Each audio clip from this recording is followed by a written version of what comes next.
Let's go to question 15. Anne Murray, please explain what hyper-charismatic means. Thank you.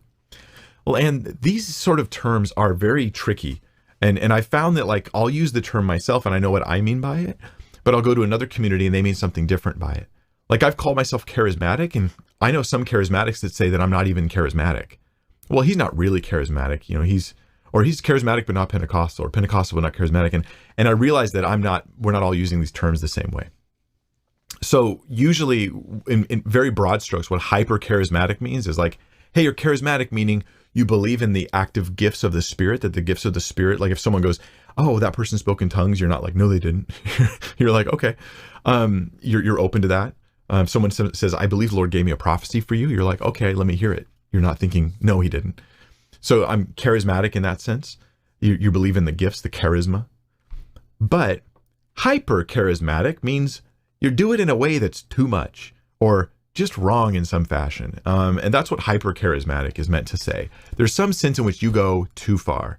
So what's too far look like? Well, maybe it means you've got the whole room speaking in tongues all at once, all out loud, and an unbeliever comes in and they hear you and they go, we think you're crazy. You're doing this without interpretation?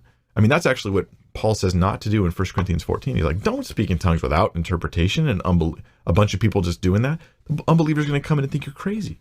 Or even anybody uninformed. Even a Christian who just doesn't understand what's going on, it's going to think you're all crazy. And what do people think when they see that? They think you're crazy. So Paul was right. That's maybe hyper-charismatic.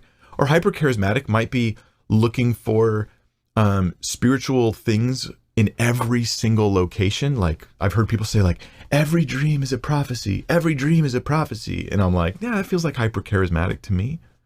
Every dream is a prophecy. Or everything that happens, like you wake up in the morning and the song on the radio, whatever it is, you're like, I think that must be prophetic. And then I go around and my fortune cookie's going to be prophetic and everything's prophetic. I think that would be hyper, meaning your sensitivity to things is inflamed. It's too much. And so that you have all these false positives that you think are the move of the Spirit that are not. That would be my thought on hyper-charismatic. And it can be unhealthy because you can actually be thinking, and if you aren't like me, hyper-charismatic, you're not really a Christian. You're quenching the Spirit and you're not really saved. That would be a dangerous version of that. That's my thought.